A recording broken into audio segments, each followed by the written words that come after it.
Good morning students. आज के इस लेक्चर में हम लोग इस क्वेश्चन को करेंगे, what are the barriers to communication and give suggestions to overcome these barriers. अब सबसे पहले आपको मालूम होना चाहिए कम्युनिकेशन में बैरियर्स क्या होता है। बैरियर मतलब रुकावट। तो हमारे कम्युनिकेशन प्रोसेस क्या होता है? Sender, message, medium, receiver and feedback. तो इसी इन 5 एलिमेंट्स में, इस 5 प्रोसेस में अगर हमारा कम्युनिकेशन किसी प्रोसेस में रुक जाता है तो हम लोग कहते हैं बैरियर्स टू कम्युनिकेशन। मतलब अगर सेंडर ने कोई बात रिसीवर को भेजी और वो उसको उसी फॉर्म में नहीं समझ पाया जिस फॉर्म में सेंडर ने अपनी बात कही है, तो हम लोग कहते हैं कम्युनिकेशन इज नॉट कंप्लीटेड, मतलब कम्युनिकेशन में बैरियर है। तो अब आपको सबसे पहले मालूम होना चाहिए कि कितने तरह के बैरियर्स हो सकते हैं बिजनेस में। तो सबसे पहला जो बैरियर होता है सिमेंटिक बैरियर्स और लैंग्वेज बैरियर्स। सेकंड जो हमारा बैरियर होता है that is organisational barrier. Third barrier होता है फिजिकल बैरियर। फोर्थ होता है पर्सनल बैरियर एंड नेक्स्ट है emotional barriers and the last one is other barriers. ये इतने तरह के बैरियर्स होते हैं जो हमारे बिजनेस में हमारे काम को रोक सकते हैं। तो सबसे पहला जो बैरियर है सिमेंटिक बैरियर। अब हम लोग एक एक बैरियर को डिस्कस करते हैं।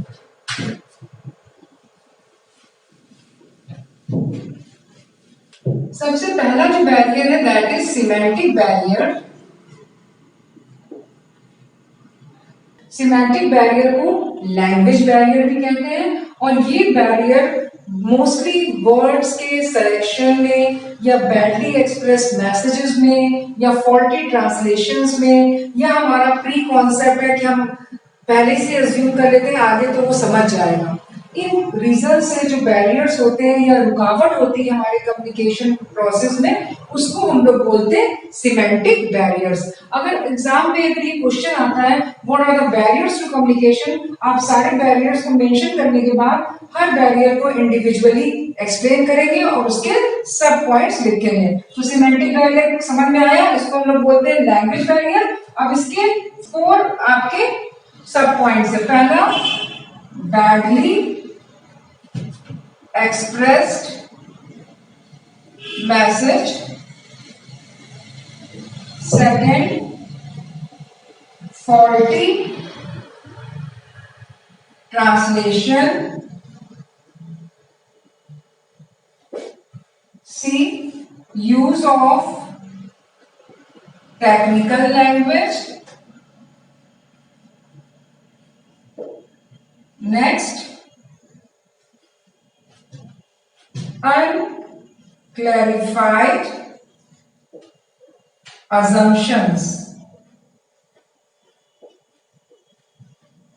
देखिए सिमेंटिक बैरियर्स के 4 सब पॉइंट्स हैं। पहला है बैडली एक्सप्रेस मैसेज, मतलब सेंडर ने मैसेज अगर रिसीवर को भेजा और उसने प्रॉपर्ली उस चीज को एक्सप्लेन नहीं किया तो हमारा रिसीवर मैसेज को नहीं समझ सकता। या फॉल्टी ट्रांसलेशन, मैसेज सेंडर ने भेजा और वो ठीक से ट्रांसलेट नहीं कर पाया, क्योंकि देखिए इंग्लिश में भी हर वर्ड्स के डिफरेंट मीनिंग्स होते हैं। सपोज फॉर एग्जांपल अभी हम लोग अगर रनिंग वर्ड यूज करते हैं, हम कहते हैं दैट पर्सन इज रनिंग, मतलब वो दौड़ रहा है। अगर हम किसी दूसरे पर्सन की बात कर रहे हैं, he is running the institute, that means वो इंस्टीट्यूट को चला रहा है। देखिए तीसरा पॉइंट है यूज ऑफ टेक्निकल लैंग्वेज। अब कभी कभी क्या होता है सेंडर ने कोई ऐसी लैंग्वेज यूज की जो हमारा रिसीवर नहीं समझ सकता, तो भी हमारे लिए ये लैंग्वेज बैरियर है। तो लैंग्वेज बैरियर या वर्ड से रिलेटेड जितने भी बैरियर्स होते हैं सब इसमें आते हैं। फिर अनक्लैरिफाइड असम्पशंस। अब मैंने सपोज आधी बात कही और आधा ये सोच लिया वो अपने आप समझ जाएगा,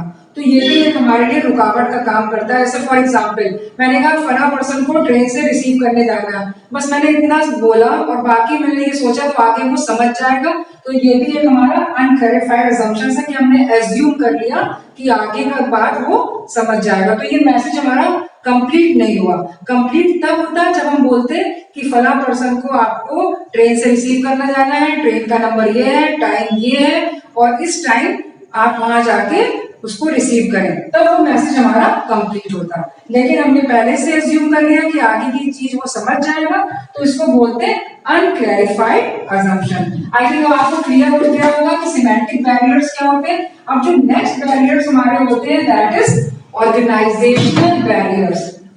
ऑर्गेनाइजेशनल बैरियर, अब जैसा कि नाम है आपको वैसे ही समझ में आ रहा होगा। ऑर्गेनाइजेशनल बैरियर मतलब संगठन में किस किस चीज से रुकावट हो सकती है, एक संस्था में किस किस वजह से रुकावट हो सकती है। तो सबसे पहली जो इसमें बैरियर का काम करता है वो हमारा rigid rules and regulations. Rigid rules and regulations. Second, wrong choice of channels. Third, status relationship. And the last one is less organizational facilities. देखिए ये चार तरह के बैरियर्स होते हैं ऑर्गेनाइजेशनल में। तो सबसे पहला rigid rules and regulations. Rigid rules and regulations मतलब हमारा बिजनेस ऐसा होना चाहिए या हमारा कम्युनिकेशन प्रोसेस होना चाहिए जिसमें कि हम समय के साथ चीजों को चेंज कर सकें। अगर वो रिजिड होगा तो हम उसको इजिली चेंज नहीं कर पाएंगे। रॉन्ग चॉइस ऑफ चैनल्स, जिस चैनल से हमको कम्युनिकेशन का जो मैसेज है भेजना चाहिए और हमने गलत चैनल चूज कर लिया तो वो भी हमारे लिए बैरियर का काम करता है। फॉर एग्जाम्पल जहां पर हमको चाहिए कि हम ईमेल करें या फैक्स करें during the time of emergency और हमने वहां पर लेटर या रिटन कम्युनिकेशन को चूज कर लिया तो वो कहलाता है रॉन्ग चॉइस ऑफ चैनल्स। फिर स्टेटस रिलेशनशिप। स्टेटस रिलेशनशिप मतलब top level and lower level, you can say middle level also. तो स्टेटस रिलेशनशिप में क्या होता है, आपस में कॉन्फ्लिक्ट्स होता है या एक तरह का ईगो भी होता है कि हम इनसे क्यों बात करें, ये तो हमारे स्टेटस के नहीं है, तो ये भी एक तरह का बैरियर होता है। फिर लेस ऑर्गेनाइजेशनल फैसिलिटीज, अगर हमारी प्रॉपर फैसिलिटीज नहीं होती है कंपनी में तो भी एक तरह का बैरियर होता है। अब कौन कौन सी फैसिलिटीज, प्रॉपर हाइजीन नहीं है, प्रॉपर वेंटिलेशन नहीं है, या हमारे लिए प्रॉपर रिक्रिएशन रूम्स नहीं दिए हैं, या रिलैक्सेशन टाइम नहीं दिया है, या ओवरलोडिंग ऑफ वर्क दिया है, तो भी ये इस तरह का लेस ऑर्गेनाइजेशन फैसिलिटीज होती हैं। तो ये थे आपके ऑर्गेनाइजेशनल बैरियर्स। अब हम लोग बात करते हैं पर्सनल बैरियर्स की। Personal barriers,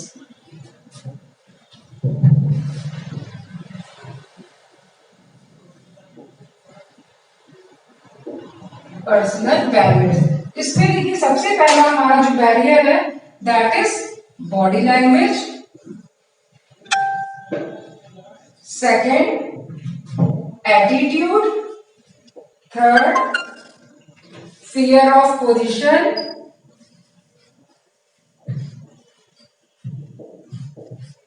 fourth, now next barrier is personal barriers. Personal barrier को हम लोग इंटरपर्सनल बैरियर्स भी बोल सकते हैं। ये बैरियर्स दो रीजन की वजह से होते हैं, barrier related to subordinates and barrier related to superior. तो सबसे पहला इसमें जो बैरियर है दैट इज बॉडी लैंग्वेज। देखिए बॉडी लैंग्वेज को हम आपको पहले ही बता चुके हैं कि ये हमारे कम्युनिकेशन में बहुत इंपॉर्टेंट रोल प्ले करता है, क्योंकि कभी कभी जो हमको दिखता है ऐसा होता नहीं है। फेशियल एक्सप्रेशंस, कभी कभी हमें कहते हैं कि face is the index of mind, but sometimes ये लाइन कभी कभी गलत भी प्रूफ होती है। सेकेंडली कुछ कंट्रीज में हम लोग कहते हैं जैसे कि हमने थंब दिखाया दैट मींस इट्स ओके, लेकिन वही हम दूसरी कंट्री में इस पे रिस्ट्रिक्शंस होता है। तो बॉडी लैंग्वेज जरूरी नहीं है हर चीज एक्यूरेटली प्रेजेंट करें, तो ये भी एक तरह का बैरियर है। उसके बाद नेक्स्ट जो बैरियर है that is barrier related to superior. अब सुपीरियर के साथ क्या बैरियर हो सकता है, सबसे पहले उनका जो बैरियर होता है उनका एटीट्यूड। कभी कभी वो लोग बहुत एटीट्यूड में रहते हैं, तो वो अपने सबॉर्डिनेट से ठीक से बात नहीं करते हैं। और दूसरी चीज, फियर ऑफ पोजीशन, उनको डर रहता है कि कभी भी हम नौकरी से निकाल दिए जाएंगे। थर्ड, लैक ऑफ अटेंशन, वो काम पे ध्यान भी नहीं देते हैं, ये भी एक तरह का बैरियर है। उसके बाद next barrier, barrier related to subordinate. कुछ सबॉर्डिनेट्स ऐसे होते हैं, they are unwillingness to communicate, वो किसी के साथ कम्युनिकेट करना ही नहीं चाहते, कुछ नया सीखना ही नहीं चाहते हैं, ना नया उनको लगता है कि शायद कहीं गलत तो नहीं हो रहा है, हमको निकाल तो नहीं दिया जाएगा, तो they are always unwilling to communicate. Second, lack of proper incentives, अगर उनको प्रॉपर इंसेंटिव्स नहीं मिलता, प्रॉपर उनको मोटिवेशन नहीं मिलता, तो भी हमारे लिए ये बैरियर का काम होता है, क्योंकि ये अगर ये चीजें प्रॉपर नहीं होती है तो उनकी एफिशिएंसी अपने आप डिक्रीज होती है। तो ये different types of personal barriers थे। अब हमारा नेक्स्ट बैरियर है, दैट इज फिजिकल बैरियर्स।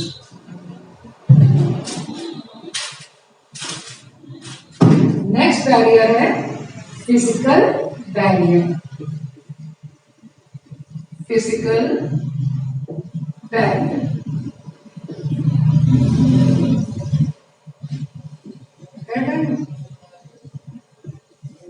सबसे पहला जो हमारा फिजिकल बैरियर है, that is noise. Second, time and distance. Third, information overloaded. Fourth, finance related obstacles. देखिए, ये चार तरह के हमारे बैरियर्स हैं। तो सबसे पहला बैरियर है नॉइज। नॉइज मतलब शोर।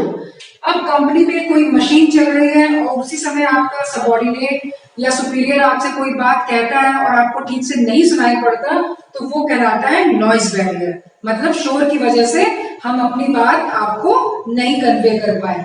Time and distance, time and distance भी एक तरह का बैरियर है, क्योंकि कभी कभी क्या होता है, डिस्टेंस की वजह से हम लोग कम्युनिकेट प्रॉपर्ली टाइम से नहीं कर पाते। इंफॉर्मेशन ओवरलोडेड, अगर एक साथ हमने आपको अभी सपोज इस क्लास में हम एक साथ आपको 20 पॉइंट्स बता दें किसी टॉपिक में, तो ये आपके लिए ओवरलोडेड ऑफ इंफॉर्मेशन हो जाएगी। तो आपके लिए बहुत डिफिकल्ट होगा कि हम उसको कितने पॉइंट्स को याद करें। तो हमेशा हमारा जो मैसेज होना चाहिए वो सिंपल, इजी और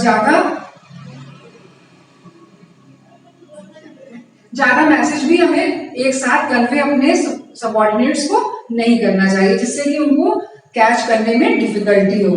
तो नेक्स्ट पॉइंट है फाइनेंस रिलेटेड ऑब्स्टिकल्स।